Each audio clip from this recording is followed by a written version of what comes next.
ಆದಿಲ್ ಅವ್ರ ಜೊತೆ ಬ್ರೇಕ್ಫಾಸ್ಟ್ ಮಾಡಬೇಕು ಅಂತ ಬಂದಿದ್ದೆ. ಅವರು ನಮ್ಮ ಜೊತೆ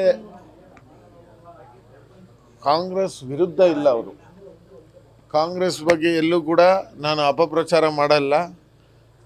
ನಾನು ಆಲ್ರೆಡಿ ನಾಮಿನೇಷನ್ ಹಾಕ್ಬಿಟ್ಟಿದ್ದೀನಿ, ಮುಂದಕ್ಕೆ ಹೋಗ್ತಾ ಇದ್ದೀನಿ, ಎಲೆಕ್ಷನ್ ಮಾಡ್ತಾ ಇದ್ದೀನಿ. ನಾನು ನಿಮ್ಮ ವಿರುದ್ಧ ಮಾಡಲ್ಲ, ನಾನು ನಿಮ್ಮ ವಿರುದ್ಧ ಮಾತಾಡಲ್ಲ. ನೀವು ಬಂದಿದ್ದೀರಾ, ನಿಮ್ಗೆ ಗೌರವ ಕೊಡ್ತೀವಿ ಅಂತ ಹೇಳ್ತಾರೆ. ಬಟ್ ನಾನು ರಿಕ್ವೆಸ್ಟ್ ಮಾಡ್ಕೊಂಡಿದ್ದೀನಿ, ನನ್ನ ತಮ್ಮ ಇದ್ದಂಗೆ ಬರಬೇಕು, ನಮ್ಮ ಜೊತೆ ಸೇರ್ಕೊಬೇಕು ಅಂತ ನಾನು ರಿಕ್ವೆಸ್ಟ್ ಮಾಡಿದ್ದೀನಿ.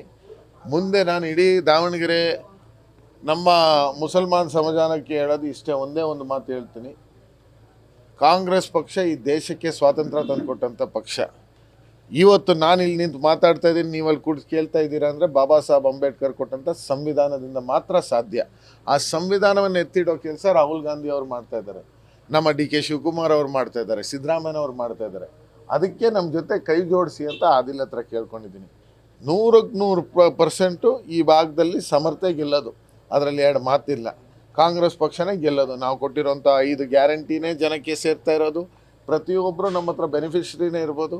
ನಮ್ಮ ಸಮಾಜದವರಿಗೆ ಇಲ್ಲಿ ಒಂದು ಸ್ವಲ್ಪ ಎಫೆಕ್ಟ್ ಆಗಿದೆ, ನಾನು ಆಗಿಲ್ಲ ಅಂತ ಹೇಳಲ್ಲ. ನಮ್ಮ ಪಕ್ಷದಲ್ಲಿ ನಮ್ಮ ಮನೆಯಲ್ಲಿ ಒಂದು ಟಿಕೆಟ್ ಕೇಳೋದು ತಪ್ಪೇನಲ್ಲ. ನಾನು ನಮ್ಮ ಅಪ್ಪನ ಹತ್ರ ಹೋಗಿ ನನಗೆ ಇದು ಕೊಡಿಸು ಅಂತ ಕೇಳ್ಬೋದು, ಕೊಡ್ತೀನೋ ಇಲ್ವೋ ಅನ್ನೋ ಹಕ್ಕಿರೋದು ನಮ್ಮ ಅಪ್ಪಗೇನೆ ಅಲ್ಲ. ಇಲ್ಲ ನಮ್ಮ ಅಮ್ಮ ಹತ್ರ ಹೋಗಿ ನಾನು ಜಗಳ ಆಡ್ಬೋದು. ಅದೇ ಪಕ್ಷ ಅನ್ನೋದು. ಕಾಂಗ್ರೆಸ್ ಪಕ್ಷದ ಜೊತೆ ಮುಸಲ್ಮಾನರು ಇದ್ದಾರೆ, ನಮ್ಮ ಜೊತೆ ಕೆಲವು ಟೈಮಲ್ಲಿ ನಾವು ಕೇಳಿದ್ದು ಇವಾಗ ಕೊಡೋಕ್ಕಾಗಲ್ಲ, ಮುಂದಕ್ಕೆ ಕೊಡ್ತೀವಿ ಅಂತಾರೆ. ಅಷ್ಟೇ ಇರೋದು ಹೊರತು ನಮ್ಮನ್ನು ಎಲ್ಲೂ ಕೂಡ ಬಿಟ್ಕೊಡಲ್ಲ. ಕಾಂಗ್ರೆಸ್ ಪಕ್ಷ ಯಾವಾಗಲೂ ಮುಸಲ್ಮಾನರ ಜೊತೆ ಇದೆ, ಯಾಕೂ ಬೀಳಲ್ಲ.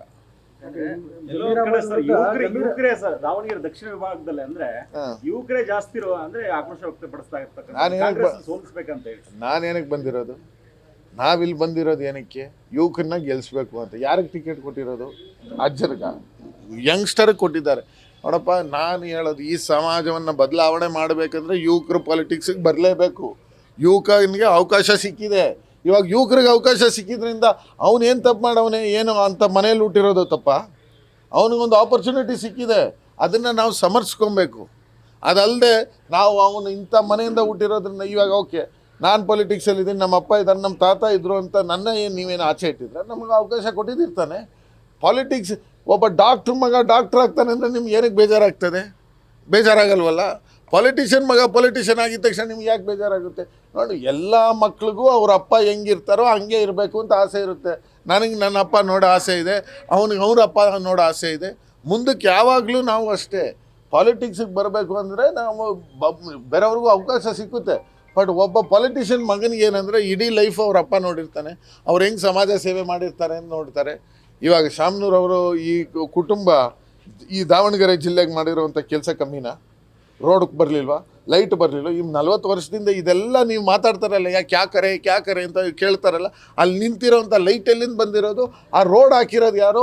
ಅಲ್ಲಿ ನಡೀರೋವಂಥ ಕೆಲಸಗಳು ಎಲ್ಲಿಂದ ನಡೀತಾ ಇದೆ? ಇದೆಲ್ಲ ನಡೀತಾ ಇರೋದು ಕಾಂಗ್ರೆಸ್ ಸರ್ಕಾರ ಮಾಡಿರೋದು, ಶಾಮನೂರವ್ರಿಗೆ ಮಾಡಿರೋದು ತಾನೆ. ಅದನ್ನು ಬಿಟ್ಕೊಡೋಕ್ಕೆ ಯಾರು ತಯಾರಿ ಹಾಕಿಲ್ಲ. ನೋಡಿ, ಅವಕಾಶಗಳು ಸಿಕ್ಕುತ್ತೆ, ನಾವು ಹೆಂಗೆ ಅದನ್ನು ಮುಂದಕ್ಕೆ ತೊಗೊಂಡೋಗ್ತೀವಿ ಅನ್ನೋದು ಮುಖ್ಯ. ನಮ್ಮ ಯುವಕರಲ್ಲಿ ಇಷ್ಟೇ ಕೇಳ್ಕೊಳ್ಳೋದು, ಸುಮ್ಮನೆ ಯಾವನ ಬಂದು ಹೇಳ್ದ, ಇವ್ರು ಹೇಳಿದ್ರು ಅವ್ರು ಹೇಳಿದ್ರು ಅಂತ ನೀವು ಉತ್ಸಾಹಕ್ಕೆ ಹೋಗಬೇಡಿ. ತುಂಬ ಈಸಿ ನಮ್ಮವ್ರನ್ನ ಜಾಕತ್ಸಕ್ಕೆ. ಅಲ್ಲ, ನಿಮ್ಮ ಸಮುದಾಯದ ಮುಖಂಡರಲ್ಲೇ ಭಿನ್ನಮತ ಇದೆಯಲ್ಲ? ಯಾರು? ಅದೆಲ್ಲ ಏನಿಲ್ಲ. ಜಮೀರ್ ಅಣ್ಣನೂ ಬರ್ತಾರೆ, ನನ್ನ ಇಲ್ಲಿ ಕಳಿಸಿ. ಅಲ್ಲ, SS ಮಲ್ಲಿಕಾರ್ಜುನ್ ಅವರು ಕ್ಷಮೆ ಕೇಳಿಲ್ಲ ಅಂದ್ರೆ ಅವ್ರು ಬಂದು ಮುಖಕ್ಕೆ ಮಸಿ ಬೆಳೀತು ಅಂತ ನಿಮ್ಮ BBMP ಮಾಜಿ ಕಾರ್ಪೊರೇಟರ್ ಇಮ್ರಾನ್ ಪಾಷಾ ಅವರು ಹೇಳಿಕೆ ಕೊಟ್ಟಿದ್ದಾರೆ. ನಾನು ಇವಾಗ ನಿಮ್ಗೆ ಏನು ಹೇಳ್ತಾ ಇದ್ದೀನಿ, ಜಮೀರ್ ಅಣ್ಣನೇ ನನಗೆ ಕಳಿಸಿದ್ದಿಲ್ಲಿ ಮಾತಾಡೋಕ್ಕೆ. ಜಮೀರ್ ಅಣ್ಣನೇ ನಮ್ಮ ಪಕ್ಷದಲ್ಲಿ ಮುಸಲ್ಮಾನ್ ಲೀಡ್ರಲ್ಲಿ ನಮ್ಮ ಅಪ್ಪ, ಜಮೀರ್ ಅಣ್ಣ, ಖಾದರ್ ಅಣ್ಣ ಇವರೇ ಇರೋದು ಎಲ್ಲ. ನಾನು ಇಮ್ರಾನ್ ಪಾಷಾ ರೀ, ಅವನ್ನೆಲ್ಲ ಒಂದು ಲೆಕ್ಕಕ್ಕೆ ತಗೊಂಬೇಡಿ. ನಾನು ಇಲ್ಲಿ ಕೇಳ್ತಾ ಇದ್ದೀನಲ್ಲ, ನನ್ನ ಇಲ್ಲಿ ಕಳಿಸಿರೋದೇ ಜಮೀರ್ ಅಣ್ಣ.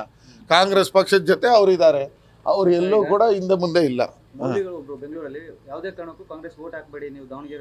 ಯಾವನೋ ಒಂದು ಹೇಳದ್ನಲ್ಲ, ನೀವು ತಗೊಂಡು ಸುಮ್ಮನೆ ಸೀರಿಯಸ್ ನಾನು ಕೇಳೋದು, ದಾಡಿ ಇರೋದು ತೊಪ್ಪಿ ಹಾಕಿರೋರೆಲ್ಲ ದೊಡ್ಡ ಲೀಡ್ರ್ ಅಂತ ನೀನು ಒಪ್ಕೊಂಬೇಡಿ. ಫಸ್ಟು ದೇವ್ರು ಕೊಟ್ಟಿರೋಂಥ ಮಾತನ್ನು ಮುಂದಕ್ಕೆ ತೊಗೊಂಡು ಹೋಗೋದು ಕಲಿಯಬೇಕು. ಏನು ಸುಳ್ಳು ಹೇಳ್ಬಾರ್ದು, ಬಡ್ಡಿಗೆ ತೊಗೊಬಾರ್ದು, ನಮಾಜ್ ಮಾಡಬೇಕು, ಒಳ್ಳೆತನ ಜೀವನ ಮಾಡು. ಸುಮ್ಮನೆ ದಾಡಿ ತೊಪ್ಪಿ ಆಗಿದ ತಕ್ಷಣ ನೀನು ಒಳ್ಳೆ ಮುಸಲ್ಮಾನ ಆಗಲ್ಲ. ಅರ್ಥ ಆಯ್ತಾ? ಬಡ್ಡಿಗೆ ತೊಗೊಬೇಡಿ, ನೀವು 5 ಬೇಸಿಕ್ಸ್ನ ಫಸ್ಟ್ ಫುಲ್ಫಿಲ್ ಮಾಡಿ. ಅವ್ನು ಯಾರು ಟೊಪ್ಪಿ ಹಾಕೊಂಡು ಏನು ಸ್ಟೇಟ್ಮೆಂಟ್ ಕೊಟ್ಟವನೋ ಅವ್ನು ಹಿಸ್ಟ್ರಿ ತೊಗೊಂಡ್ಬಿಟ್ರೆ ನಿಮ್ಗೆ ಗೊತ್ತಾಗ್ಬಿಡುತ್ತೆ. ಅವ್ನು ಯಾರೋ ಕಾರ್ಪೊರೇಟರ್ ಅಂತ ಇವನು ಯಾರೋ ಅಂತ ಹೇಳಿದ ತಕ್ಷಣ ನೀವು ಅದನ್ನು ತೊಗೊಬೇಡಿ. ನಮ್ಮ ಎಲ್ಲ ಸಮಾಜ ನಾಯಕರು ಕಾಂಗ್ರೆಸ್ ಜೊತೆ ಇದ್ದಾರೆ, ಸಮೀರ್ ಅಣ್ಣನೂ ಇದ್ದಾರೆ, ನಮ್ಮಪ್ಪ ಇವತ್ತು ಬಂದವರೆ, ಎಲ್ಲರೂ ಇದ್ದಾರೆ ಇಲ್ಲಿ.